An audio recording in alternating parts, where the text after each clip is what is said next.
Retirement was never designed around your life. It was designed around a number that looks ancient now. 65. For millions of workers, 65 became the finish line. Work until then. Collect your benefits. Enjoy the years afterward. Simple. Except the number did not come from a crystal ball. It came from a world where people lived differently. Today, we are going to follow the retirement age back to its roots.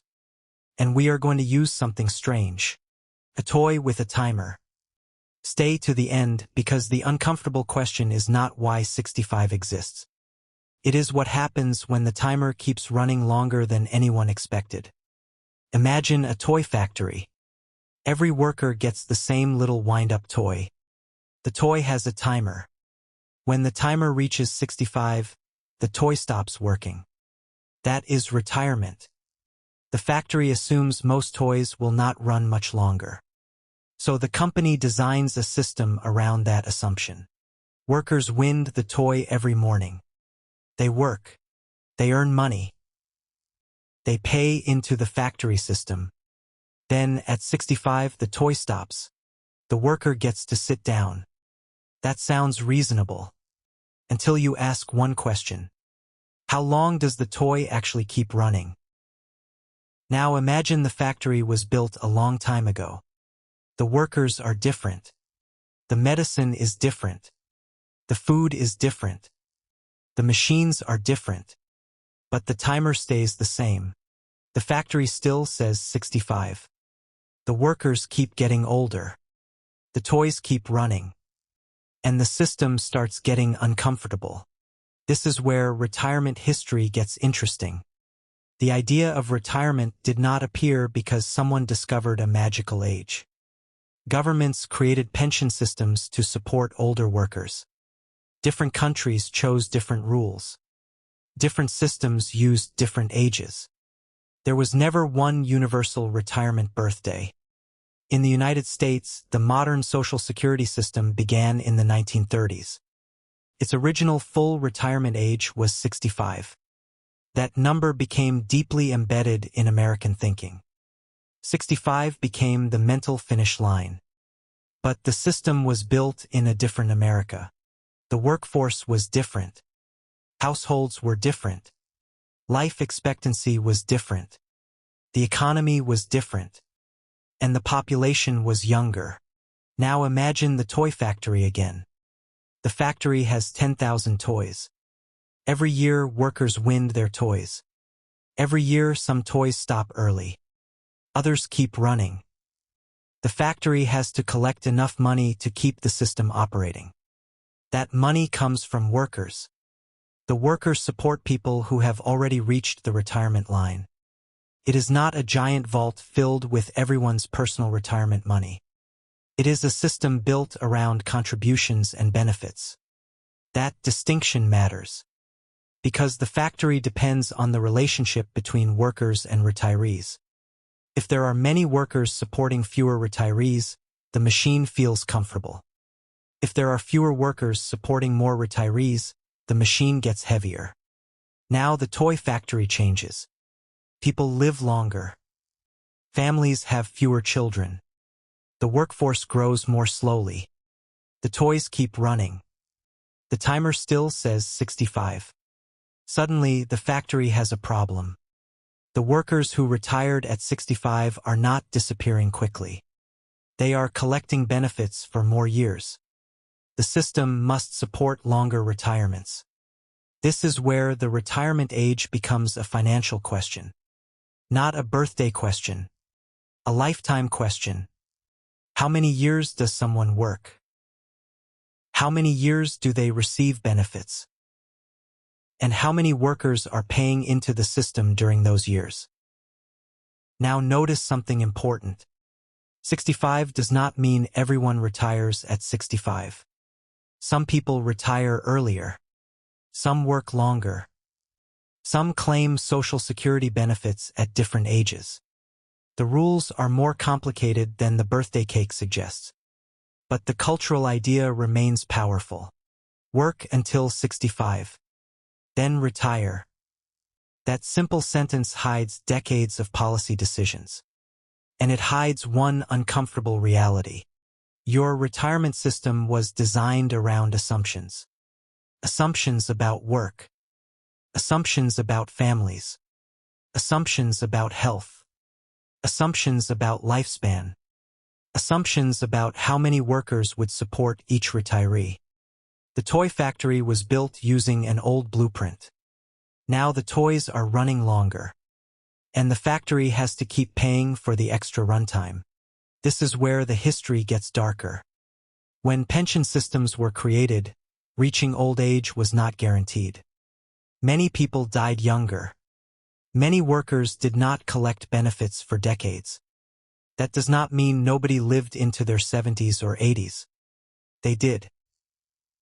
It means the average lifespan was lower. The system was operating in a different demographic world.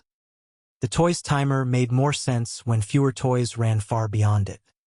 But today's workers may spend decades after 65. That changes the math. If someone retires at 65 and lives to 95, that is 30 years without a traditional paycheck. 30 years. That is longer than some entire careers. The retirement system must somehow support those years.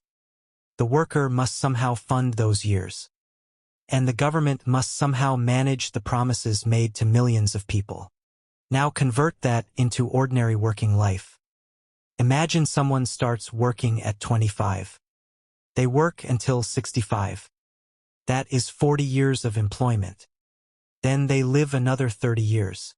Their retirement lasts 3/4 as long as their career. The toy worked for 40 years. Then it ran for another 30. The timer was never the whole story. The runtime was. And runtime costs money. Now imagine the same person lives to 100. The retirement period becomes 35 years. The worker spent 40 years building income. Then spends 35 years needing income. That is an enormous financial bridge. The system has to cross it somehow. Now remember the toy. The factory does not know exactly when each toy will stop. One toy stops at 70. Another at 80. Another at 95. Another keeps running past 100. The factory has to plan for uncertainty. That is what retirement planning really is. You are not planning for a date. You are planning for a lifespan you do not know. You are planning for inflation you cannot perfectly predict. You are planning for healthcare costs you cannot perfectly predict. You are planning for investment returns you cannot perfectly predict. You are planning for a future that refuses to provide receipts. And 65 is just one number on the wall. Now the retirement system enters the modern world. People live longer. Healthcare improves. Workers change jobs more often. Traditional pensions become less common in many sectors. More retirement responsibility shifts toward individuals through accounts such as 401(k), S, and IRAs. The toy factory changes ownership. Instead of the factory promising to provide everything, the worker is increasingly expected to bring their own fuel. That changes the retirement game completely. Now the question is not only, when can I retire? It becomes, how long can my money survive after I stop working? That is a different question. And it is much harder. Because your money does not know your birthday. Your money only knows how much you spend. Now think about the time conversion. A worker may spend 40 years earning money. Then potentially spend another 20 or 30 years spending it. One generation can spend decades working to finance decades of life. The paycheck stops. The grocery bill does not. The mortgage does not necessarily disappear. The electricity bill does not retire. The body may need more health care. The calendar keeps moving. The toy keeps running. And the factory keeps counting. This is why retirement age is such a strange concept. It sounds like a finish line. But financially, it is a starting line. The day you stop earning a paycheck is the day your money begins its longest job. It must now support you. Maybe for 10 years. Maybe 20. Maybe 35. Maybe longer.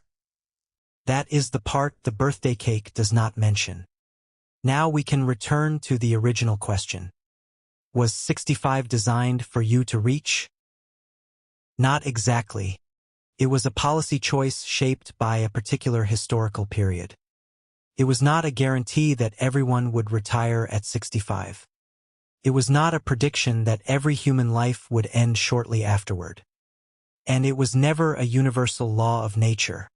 It became a reference point, a benchmark, a number people could understand. But the world around that number kept changing. The toys kept running. The factory kept aging. The workforce changed. The retirement system changed. The cost of living changed. And the 65 label stayed familiar. That familiarity can be dangerous. Because people confuse a traditional retirement age with a personal retirement plan. They are not the same thing.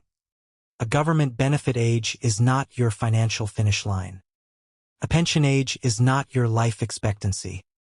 And a birthday is not a balance sheet. The darkest part of retirement is not that the system chose 65. It is that nobody knows how long your toy will keep running. You can know your birth date.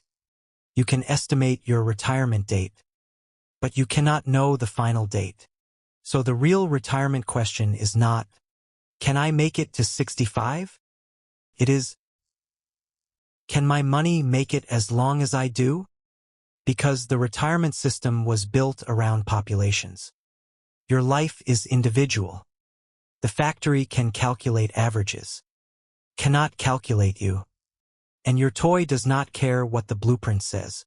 Keeps running. The timer keeps ticking. And eventually retirement stops being about age. It becomes a bet against time. The person who wins that bet is not necessarily the person who retires earliest. It is the person whose money survives the longest. Because 65 was never the end of the story. It was only the point where the story got expensive.